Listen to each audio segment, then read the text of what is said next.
sehat juga. Sebelumnya terima kasih sekali waktu yang diberikan kepada saya karena sesuai kemarin ya Pak janji kita untuk bertemu. Saya mau wawancara dengan Bapak terkait dengan tugas saya di calon guru penggerak itu di modul 3.1 untuk menyelesaikan masalah-masalah yang terkait dengan nilai-nilai kebajikan khususnya dengan seorang pimpinan, bagaimana menyelesaikan masalah tersebut.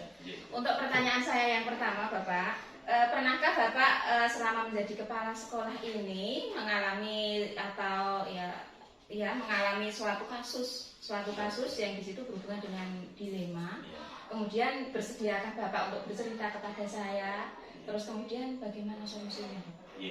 Baik Bu Eka, saya akan berusaha membantu Bu Eka sebisa saya. Begini Bu Eka, jadi selama saya menjabat kepala sekolah di SD Sono 1 ini kalau menurut saya sebenarnya bukan bisa dikatakan masalah, tapi apa namanya ya Bu Eka? Dilema Bapaknya. Dilema. Begini Bu Eka, saya katakan dilema begini. Jadi di SD Sono 1 itu punya penjaga sekolah dan itu masih WB. Ya penjenengan tahu sendiri kalau WB itu kan juga secara finansial ya belum bisa dipakai untuk hidup, padahal penjaga ini kan sudah punya istri, punya anak, punya keluarga, juga menyekolahkan anaknya. Jadi permasalahannya begini, kalau masalah kehadiran dia aktif tiap hari masuk, cuma begini permasalahannya, dia pagi memang bersih-bersih, dan memang sekolah juga rapi karena memang bersih-bersih, kemudian tanaman-tanaman yang kering juga disiram. Tapi setelah itu Pak penjaga ini pulang, setelah beres pekerjaannya di sekolah, kemudian pulang untuk mengantar anaknya ke sekolah, kemudian mungkin sawahnya juga perlu untuk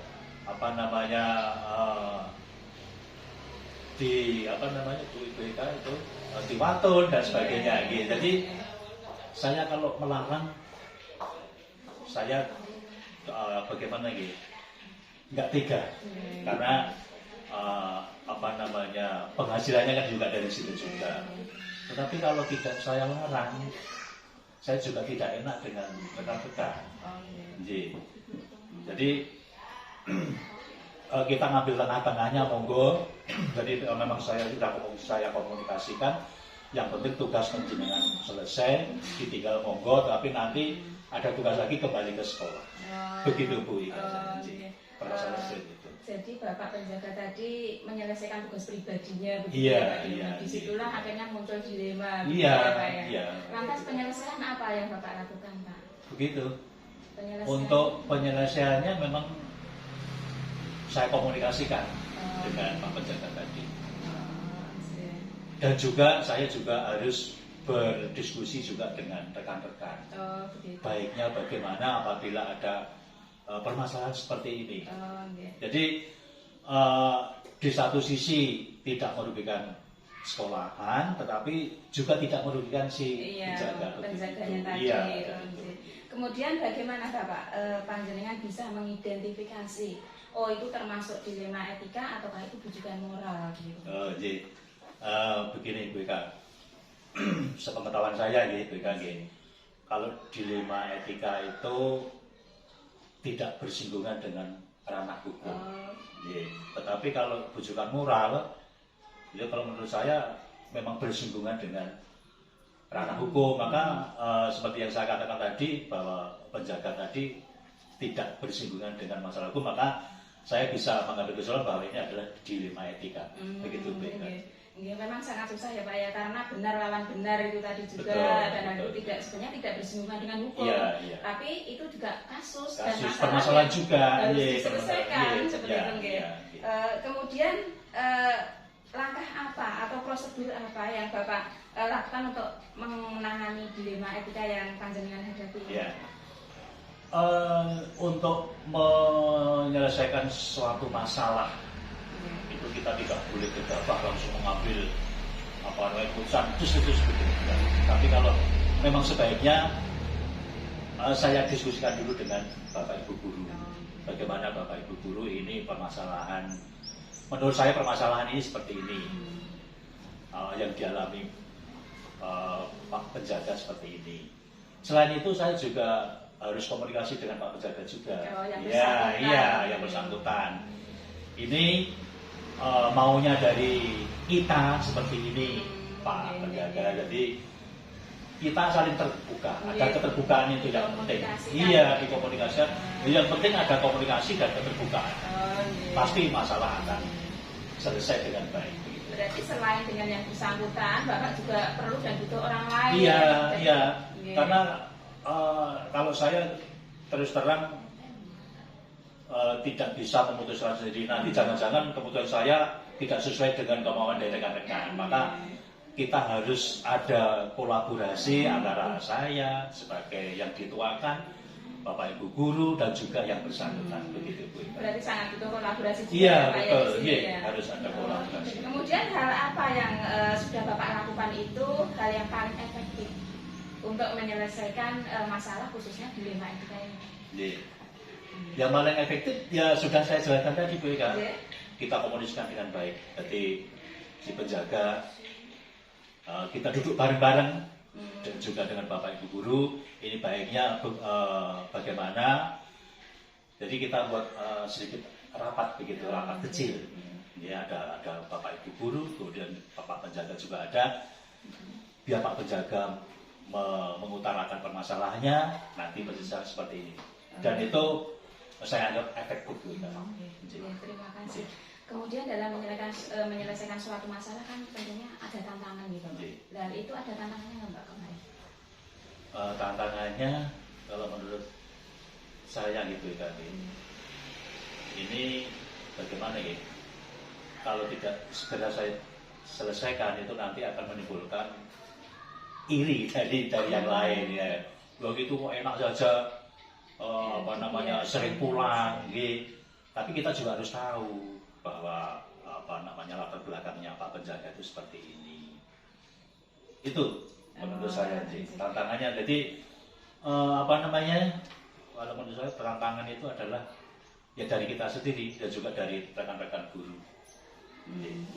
Kemudian adakah jadwal Pak atau tata kelola atau prosedur bagaimana dalam menyelesaikan kasus kemarin itu Pak? Apa langsung di tempat atau ada jadwalnya seperti itu Pak? Seperti yang sudah saya tangani kasus ini Bu, atau permasalahan ini, saya tidak membuat jadwal, tapi begitu saya menyaksikan seperti itu, segera saja kita selesaikan. Jadi jangan sampai masalah ini berlarut-larut. Jangan sampai nanti ada dari rekan guru ada suara begini-begini, juga dari masyarakat begini-begini, nanti kan yang masyarakat itu pasti kan menyoroti itu kok pagi sudah pulang. Dampaknya kurang bagus juga. Jadi setiap ada masalah harus diselesaikan saat itu juga. Kalau menurut saya seperti itu. Kemudian adakah seseorang atau faktor-faktor yang membantu Bapak menyelesaikan kasus dilema etika ini? Tentu saja rekan-rekan guru itu, kemudian juga Pak Penjaga sendiri gitu. Yang membuat segala sesuatunya bisa clear, bisa cair, ya itu dari rekan-rekan itu tadi. Kemudian pertanyaan terakhir Bapak, dari semua hal yang Bapak sampaikan tadi, sekiranya adakah hal yang bisa Bapak petik dari kasus dilema etika yang kemarin Bapak tangani? Jadi banyak hal yang bisa kita petik dari permasalahan ini Bu Ika, bahwa terutama untuk saya sendiri yang selaku yang dituakan di SD ini, bahwa di dalam mengambil keputusan itu jangan sampai didasari dengan emosi atau juga pendapatnya sendiri, tapi kita minta pendapat yang lain. Pendapat yang lain kemudian diselesaikan dengan baik. Kuncinya itu tadi Bu Eka, dikomunikasikan dan keterbukaan. Itu kalau menurut saya. Jadi pelajarannya seperti itu. Kasus apapun kalau semua di dalam penyelesaian ada komunikasi, ada keterbukaan, pasti akan selesai dengan baik. Kalau menurut saya seperti itu BK. Nggih. Terima kasih sekali Bapak. Hari ini sudah saya banyak belajar dengan Bapak. Iya. Bagaimana khususnya apa yang kita angkat pada pagi hari ini adalah dilema etika dan juga moral. Mungkin di lain waktu saya minta tolong kepada Bapak. Iya. Insya Allah nggak keberatan. Iya. Semoga yang saya jelaskan tadi bisa membantu tugas Bu Eka. Amin. Sudah luar biasa Pak. Sudah selalu Bu Eka. Semoga nanti acaranya Bapak yang ada kegiatan Iya, untuk hari ini iya, bisa berjalan lancar iya, dan terima sesuai kasih. yang diinginkan. Iya, terima kasih. Saya terima kasih. Mohon pamit Bapak. Selamat pagi Bu Eka. Iya, assalamualaikum. Waalaikumsalam.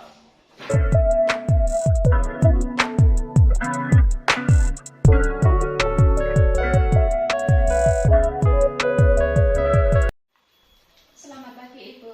Pagi Bu Ika. Assalamualaikum warahmatullahi wabarakatuh. Waalaikumsalam warahmatullahi wabarakatuh. Gimana kabarnya Bu ini? Baik, alhamdulillah sehat. Terus Ibu sendiri gimana kabarnya? Alhamdulillah Bu, sehat berkat doa Amin, Ibu. amin.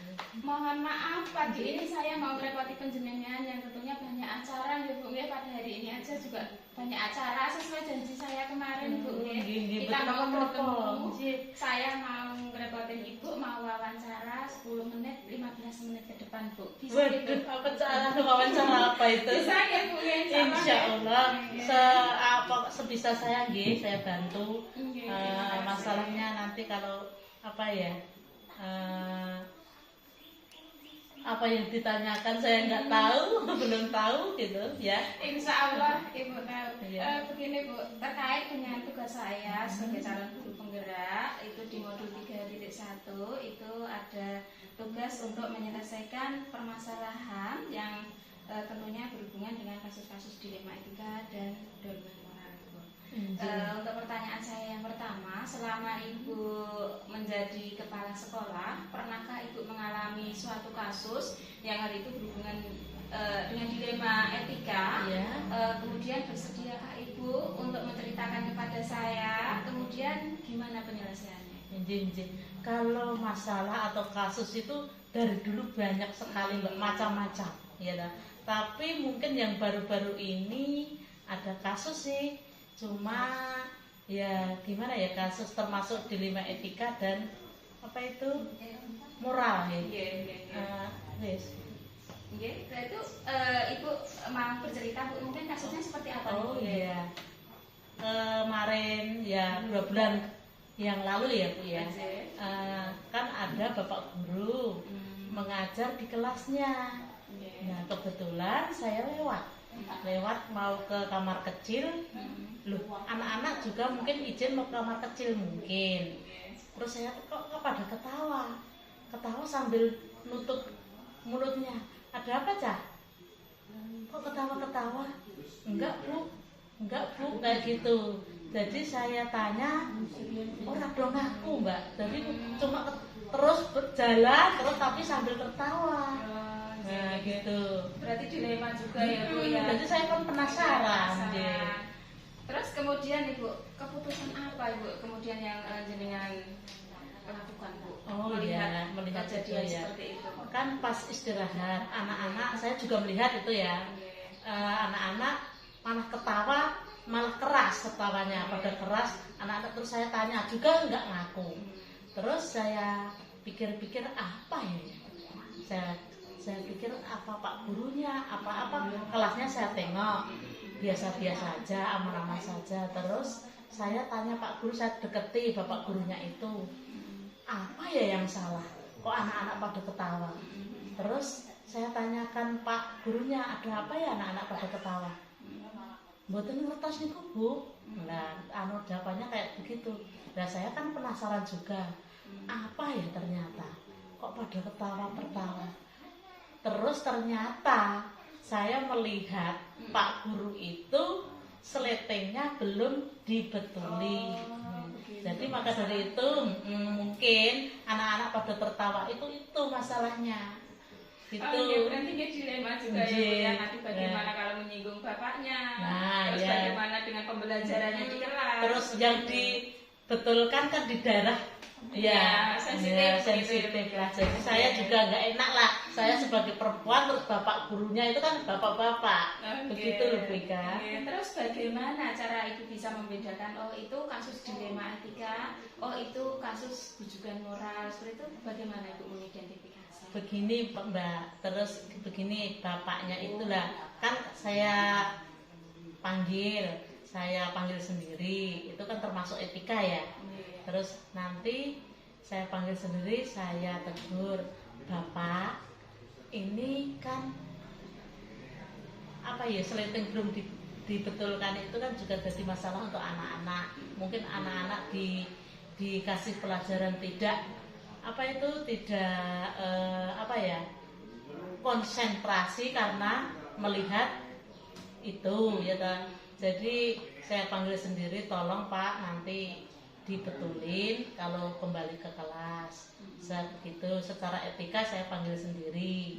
Terus secara moral gini, pas kita rapat bukannya saya menyinggung guru satu sama lainnya, tidak.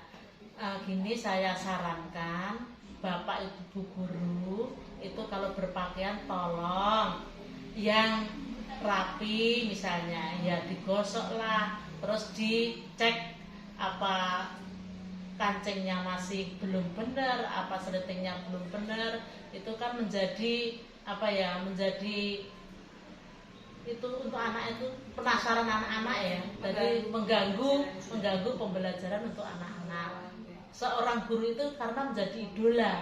Jadi kalau anak-anak itu kalau idola sudah jadi idola anak-anak kan kita menyampaikan materi itu gampang, konsentrasi, anak udah seneng duluan gitu. Terus mereka nanti ditiru. Oh iya, guru itu cantik, ganteng dan lain sebagainya. Mungkin untuk dilema etika ya Bu ya, seperti tadi berarti benar lawan benar ya Bu ya. Bagaimana dengan bapaknya tadi kalau tidak kita tegur seperti itu. Terus kalau bujukan moral mungkin seperti ya Bu ya. Kalau hal itu menyinggung ranah hukum dan benar lawan salah, itu berarti bujukan moral ya Bu ya. Betul seperti Ibu yang tadi disampaikan, berarti termasuk dilema etika karena benar lawan benar. Terus kemudian tadi langkah-langkahnya sudah Ibu sampaikan. Kemudian pertanyaan selanjutnya Ibu, dari hal yang Ibu sampaikan tadi, langkah yang paling efektif itu apa Bu? Untuk kasus Bapak tadi, iya. Bapak tadi ya itu langkah yang paling efektif. Nanti ya kita sering-sering lah kita bicara masalah itu. Ngoten niku, pokok bicara secara ya sama-sama sharing lah untuk tentang masalah itu. Jadi kita nanti tidak ada kasus kayak begitu lagi, Dari pengambilan keputusan yang Ibu tadi sampaikan, kiranya ada tantangannya Ibu? Iya Mbak, tantangan bagi saya adalah saya sebagai kepala sekolah, kita harus memberi contoh yang baik tentang berpakaian yang rapi. Terus misalnya semuanya bersih, rapi. Saya memberi contoh itu saja. Jadi nanti Bapak dan Ibu guru mungkin kita nggak usah menegur, kamu harus begini, tidak. Kita cukup memberi contoh saja. Nanti Bapak Ibu guru mungkin sudah mengikuti saya. Gitu aja. Mereka lebih enak gitu ya daripada tahu ya. Sebagainya. Kan sudah pada dewasa semua. Jadi kita juga jaga perasaan. Kurang etis juga mungkin ya di situ. Terus kemudian Ibu, adakah dalam menangani kasus kemarin itu Bu yang hubungannya dengan dilema etika, itu ada seseorang atau faktor apa yang membantu Bu dalam penyelesaiannya itu? Iya. Di sini kita yang membantu saya untuk menyelesaikan itu ya Mbak ya. Menyelesaikan masalah itu ya teman-teman kita sendiri. Sesama. Ya, sesama guru-guru di sini, rekan kerja di sini, untuk untuk lebih hati-hati. Dan kalau teman-temannya, kalau memang dengan saya berkewoh, nanti teman-temannya bisa saling mengingatkan untuk apa itu jangan terjadi seperti itu lagi gitu. Karena mungkin itu semua juga mendukung pembelajaran ya Bu ya, biar semuanya berjalan dengan baik. Mungkin siswanya mungkin bisa menerima pembelajaran dengan baik. Terus kemudian Ibu, dari semua hal tadi yang Ibu sampaikan menyelesaikan masalah tadi, kiranya pembelajaran apa atau hikmah apa yang bisa Ibu petik dari menangani kasus ini? Hikmah yang saya petik, misalnya guru-guru berpakaian dengan rapi dan bagus, ya kan? Terus untuk anak-anak, apabila anak-anak itu melihat bu guru, bapak guru pakaiannya rapi, baunya wangi, misalnya cantik, ganteng, otomatis anak-anak itu lebih nyaman, lebih senang. Jadi guru itu harus jadi idola, Mbak. Idola maksudnya menjadi idola anak-anak itu ya. Jadi menjadi guru idola itu lebih mudah apabila guru-guru itu akan menyampaikan materi. Kan pertama itu anak senang dengan bapak atau ibu gurunya dulu. Nah, kalau sudah senang, kalau dikasih pelajaran apapun itu pasti senang dan nyaman. Jadi senang dulu ya. Pokoknya jadi guru itu intinya disenangi anak-anak dulu gitu. Pertama mungkin yang seperti ini yang mereka senang baru menerima pelajaran yang beliau sampaikan. Kalau sudah nggak senang kan, enggak. Dari apa sudah? Mungkin seperti itu ya Bu ya. Terima kasih sekali Bu, sangat luar biasa wawancara pagi hari ini. Saya bisa menerima pembelajaran banyak sekali dari Ibu. Mohon maaf tadi mengganggu acaranya ya Bu ya. Hari ini kan ada rapat juga. Mohon maaf. Kula nggih matur nuwun dan nyuwun ngapunten nanti kalau memang jawaban saya kurang pas atau kurang memuaskan bagi Ibu Ika, kula nyuwun ngapunten ya sebesar-besarnya. Itu sudah pengalaman dan sudah terjadi dan betul begitu Bu. Dan nanti saya tinggal meniru aja dari apa yang panjenengan lakukan. Kemudian semoga pada hari ini acara Ibu, kegiatan Ibu bisa berjalan dengan baik. Amin. Makasih. Terima kasih sekali dan mohon maaf bila ada kata yang tidak baik. Saya pamit Ibu. Sami-sami kula nggih matur nuwun dan nyuwun ngapunten. Waalaikumsalam warahmatullahi wabarakatuh.